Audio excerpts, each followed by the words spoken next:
Өөх гэж байсан эрийг нэгэн бүсгүн сүнс хөл дээр нь босгожээ. Энэ хорвоод итгэж боломгүй зүйлс тохиолдохыг алийг тэргэх үү? Тэгвэл хизээ мэдгүй өөх гэж байсан нэгэн эр сүнстэй учирснараа илаар болон хөл дээрээ зогссон сонин явдал байдаг аж.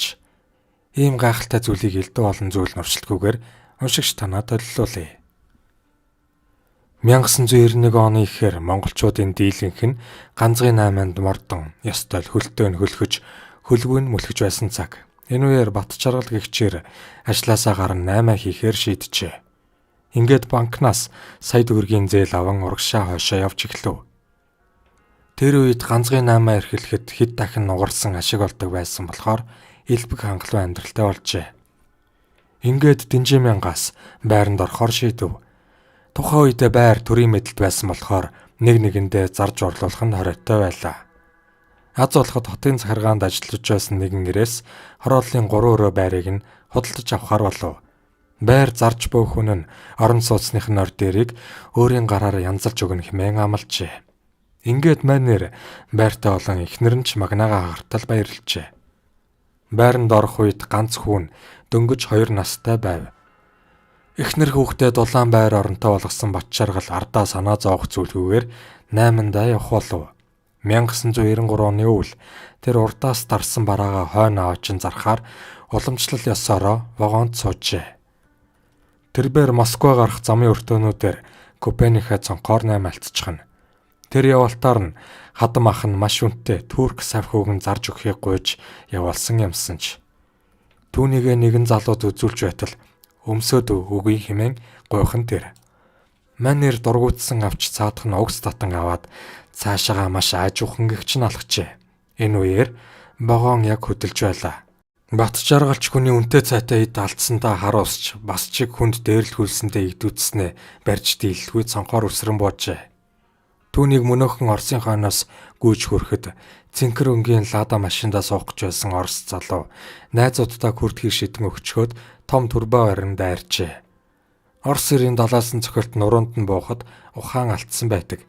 Хич нэнч задуулсан юм бүү мэд. Ямар ч тач цуг нэг купенд явсан хүмүүс нь проводнигт хэлж вагоныг зогсоосон байдаг. Вагоноос хүмүүс буухыг харсан дээрэмчид ухаангүй хэвтэ Бат Жаргалыг орхичхоод зүгтэн оджээ. Ингээд тэндээ эмнэлэг твтэн ухаан оржээ. Харамсалтай нь тарих нухсандаа хүнд гэмтэл авснаар хөл дээрээ босох найдваргүй болжээ. Цуг нэг купенд явсан нөхөр нь Москвад барааг нь зарснаар түүнийг вагоноор Монголд авч ирэв. Энд дээрээд гичнээн эмчилгээ хийлгэсэн ч хөл дээрээ босох найдваргүйгээр үл барам бүслэхийнээс доошогоо мэдээ алдран шээж бахаач мэдрэхээ ойлжээ. Ийхүү Бат Жаргал хүний гарт оров. Эхнэр нь өглөө босоод л шүндүл болтол түүнийг бөөцөөлнө. Ийм маягаар хагас жил өнгөрөхөд тахир дутуу болсондоо гутран муухай ажиллах Бат Жаргалын ааш авирыг эхнэр нь дийлхэ болсон уу? Аль эсвэл ийм хүнтэй яаж насыг барах уу гэж бодсон уу? Хайхархаа болжээ. Ийм маягаар нэгэн жил өнгөрөхөд эхнэр нь залуу хүн болохоороо үе үеийнхэн алга болох болжээ. Ингээд нэгэн өдөр Бат Жаргал эхнэртээ "Чи намайг зөвөр ойлгоорой. Чихөө амьдралаа бод. Би яах вэ? Хааштай өнгөрсөн хүн гэх зэрэгээр ухуулан синхрүүлсээр салахаар болжээ." Эхнэр нь түүний үгэнд орж байр саваач авсангүй. Харин хүүдээ хэрэг болно хэмээн баггүй мөнгө аваад төрхөмдөө буцжээ. Ах トゥ төрөл төрөссөн түүнтэй хамт амьдрахыг хүссэн ч Бат Жаргал зөвшөөрсөнгүй. Зөвхөн өглөө оройд ирж хоолунд хийж бас хөтөвчтэй өнөтгөн шингэнийг нь асгаж байхыг л зөвшөөрчээ. Харин тэрбээр таньдаг найз нөхнөө дуудуулан архитаж цаг нөхцөх болов. Нэгэн шөнө ам нь маш их цангад сэржээ. Найзууд нь явхдаа цонх хаалгүй орхисон бололтой хөшгөн хийсэн. Гэнтхэн өрөөнд хэн нэгэн байгаа юм шиг санагдаж биеийн зарс хийхэд тэр "Хинбэ?" гэж хоолоогоо сааралтуулан байж асуув. Хинч дуурсангүй. Харин нөгөө өрөөнд хэн нэгэн яваад байгаа нь зөн совинд нь мэдрэгдэж байлаа. Тэгснэ өрөөнийх нь хаалга сэвхийн онгойход тэр сэтгэлд өгшиж харлаа.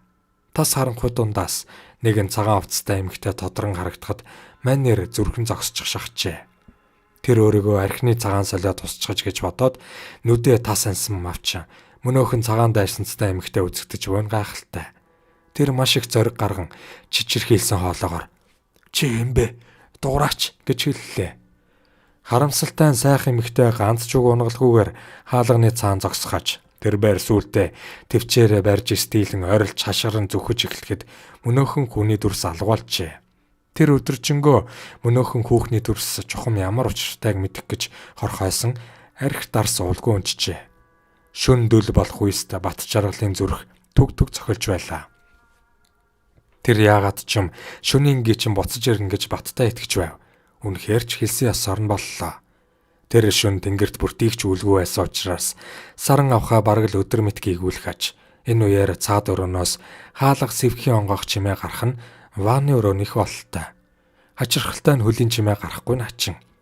Түүний өрөөний хаалга хачин муухай чихран онгоохот цаанаас нь мөнөөхөн цагаан дайсанцтай эмэгтэй хөнгөн алхан ирж яваа нь харагдлаа. Тухайн агшинд бат жаргал энэ хүүхэн ванны өрөөнд нуугдж байж хэмээн шал утгагүй зүйл бодож амжлаа. Хүүхэн нисэх мэт татлаа сэмхэн гიშгэлсээр өрөөнд нь орж ирэн орных нь өмнө зогсчихв. Манерч сандарч мэгдэхтэй.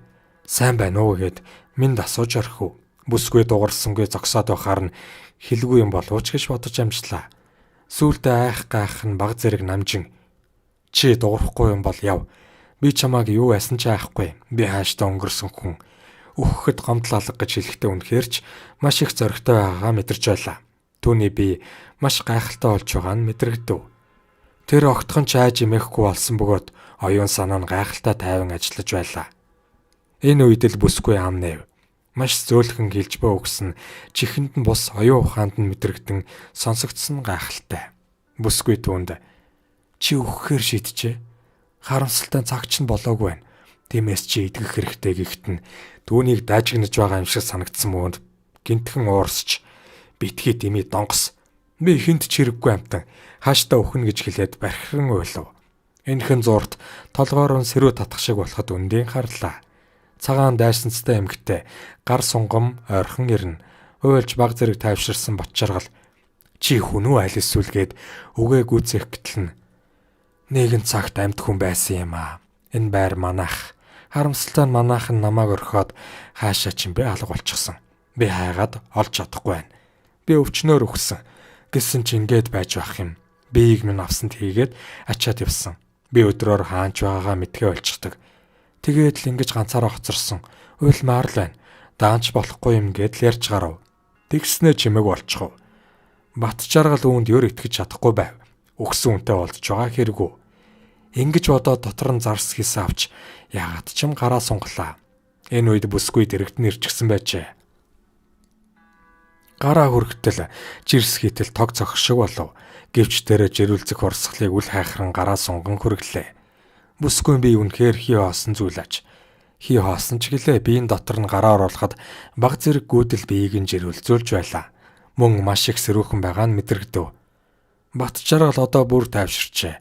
Айх ч юмгүй, бас гайхах ч зүйлгүй. Сүнсгэгч үнэхээр байдгийг мэдрээд их гайхав. Бас чиг уг сүнс өөрт нь ямар ч гай зовлон учруулахгүйг сайн мэдж байсан учраас сүнстэй ярилцахаар шийджээ.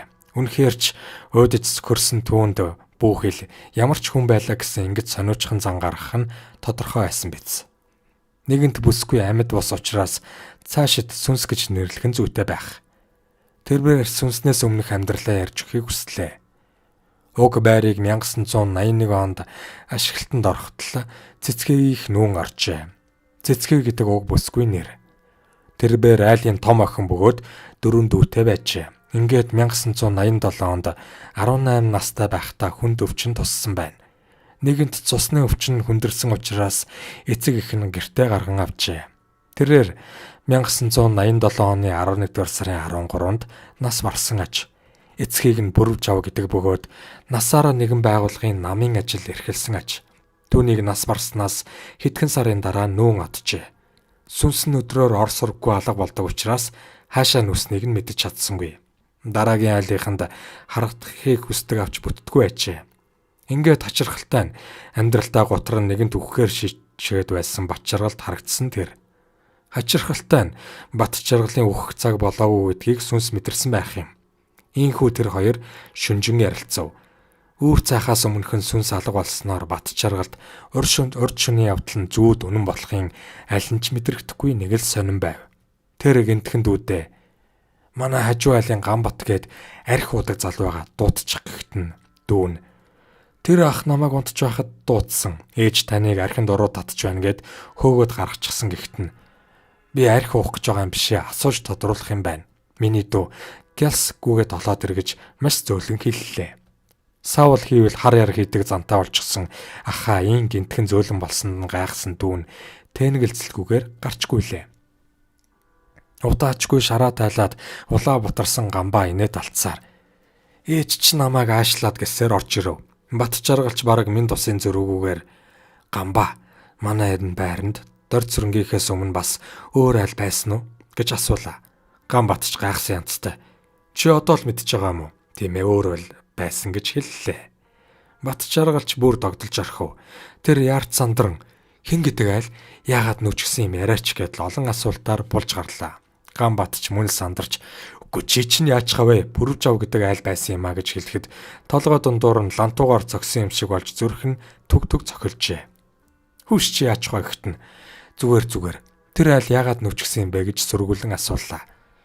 "Өө их сайхан айл байсан юм шүү дээ. Хэн блэ 10 дугаар ангид нэг хөөхөн охин байсан. Тэр нь нас барчихсан юм гэхт нь бат жаргал бүрчих тогтлон нэрийг нь цэцгээ гэдгүү" гэхэд гам бат гайхаж "Чи яаж мэдж байгаа юм? Нэрээ цэцгээ гэдэг байсан штэ. Би гэрт нэг удаа орж ирсэн. Цагаан палаж өмсчихсэн яг энэ өрөөнд хэвтэж байсан да" гэж хэллээ. Урд шөнийх нь явдал зүүд байгаагүйд бат жаргал айх бус баярлаж байлаа. "Ингээд чи яагаад үнийг надаас дуудаж асуух болов" гэж гам батын гайхахт нь бат жаргал "Зүгээрээ хүнээс сонсон юм" гэж хэллээ. Гам батч ганц шил архи олоод уучих санаатай. "Цэцгээ маш хөөрхөн охин байсан та" гэдэл ярьж гарлаа. Бат жаргал энэ бүхийг сонсч байснаа. "Би чамаас ганц юм гуй. Чи бүрв жав гэдэг айл хаашаа нүүсэн ямархуу амьдч байгааг надад мэдж өгөөч. Би шовгорыг нь гомдоохгүй шүү" гэж хэллээ. Энэ үгийг сонссон гам бат бүрч гайхаж "Шовгор яах вэ? Чи яагаад гинтгэн хаа хамаагүй танихгүй айл асуугаад байна" гэлээ. Бат жаргалч дургуутсангүйгээр "Тэр чамд хамаагүй. Маа ганц шил юм аваад уучих" гэд мөнгө сарвав. Гам батыг гарсны дараагаар бат жаргал шөнийг тэсэн ядан хүлээлээ. Шүн болсон хойно цэцгээгийн сүнс хаалгаж ихруулан онгойлгосоор орж ирлээ. Бат жаргалч яаран сантан догдолж "Хөөе, би хажуу айлын гам батаас танахыг асуусан. Ярьсан бүхэн чинь үнэн байна лээ. Тэгэд танаагэр хаана байгааг олоодох гэд хэлчихсэн" гэхтэн сүнс "Баярлалаа, би чамайг эдгэж өгнө. Чи удахгүй хөл дээрээ босох болно" гэд уруу харуулan хэвтүүлж байгаад сэрүү татуулан барьж байх шиг санагдав. Захилгаан гүйдэлгүйгээд ч байгаа юм шиг. Тэр нэг л мэтгэд хамаг хөлсөн сутгсан унтж байлаа. Үүнээс хойш архи уух нь бүү хил өдөржин унтах болжээ. 2 хоногийн дараа гам бат инээд алтчихсан орж ирлээ. Пүрв жавгүй анх энэ байрнаасаа нүгэд сансрын түнэлийн дэргэд байранд орчихсон аж. Амьдрал ахын сайн. 8 хийгээд аваа хөлдсөн болохыг хэлжээ. Тэгээд гэрийнх нь хаягийг ч зааж өгчээ. Тэр шөнө энэ тухай сүнсэнд хэлэхэд маш их баярлан өрөөнд дотуур нисч байлаа. Сүнс "Би одоо хойд төрөлдөө очиж хүн болно. Явах замдаа гэрээрээ очиж аав ээжээ харчхад явна. Гэхдээ чамайг эдгэн. Энэ шөнөөс хойш би ирэхгүй. Чи аяндаа зүгээр болно. Аав ээжт минь туслаарай. Миний тухай бүх хэл санаа сэтгэл нь өмөрчихнө" гэжээ. Тэр үр цахаас өмнө хоргодон буцав. Өдөр дунд зэрэхэд би энэ аимшигтайгаар шархиран өвдөж байлаа. Тэр ч бүх хэл хөлн өвдөх аж. Тэр бээр бүх хүчээ дайчлан хөлөө чимхэж үзүүл өвдөж байлаа. Бөхсөн би энэ мэдээ орж байна. Тэр бээр өөрийн мэдлгүй. "Ээжээ би итгэжглээ. Хөл бөхс өвдөж байна" гэж орилоод ухаан алджээ. Түүнийг ухаан ороход эмч ирчихсэн байлаа. Эмч түүнээс юм асуугаад хөлийг нь шалгаж үтснээ гайхшран толгойс гисэрж байлаа. Ингээд эмчийн заавараар дасгал зургуульт хийсээр 2 сарын дараа хөл дээрээ болсон явах болжээ. Харин цэцгээгийн сүнс дахин ирээгүй ажээ. Мэдээж хэрэг хөл дээрээ болсон хүн ямархан их баяр хөөртэй болсон тодорхой. "Чи яаж идэж чадваа" хэмээн хүмүүс болоод гэрийнх нь асуухад тэр "Нэгэн сүнс надад тулсан юм а" гэхэд хэн ч гэсэн тоглоом шоглоом хийж байна гэд итгэдэггүй ажээ. Харин гэрийнх нь итгэсэн байна. Тэр хөл дээр нь босгож өгсөн ачтай сүнснийхээ гэрээслэлээр пүрв жавгаанд очижээ. Гэвч тэр нууцыг задлсан аж. Альбом үзэж суухад шөнийн гичин бүсгүй яг дүрээрээ байсанд тэр хүүхэд адил хөөрөн баярлж байлаа. Тэр нэг зургийг нь гуйж төрөвчөндөө хийж явах болжээ.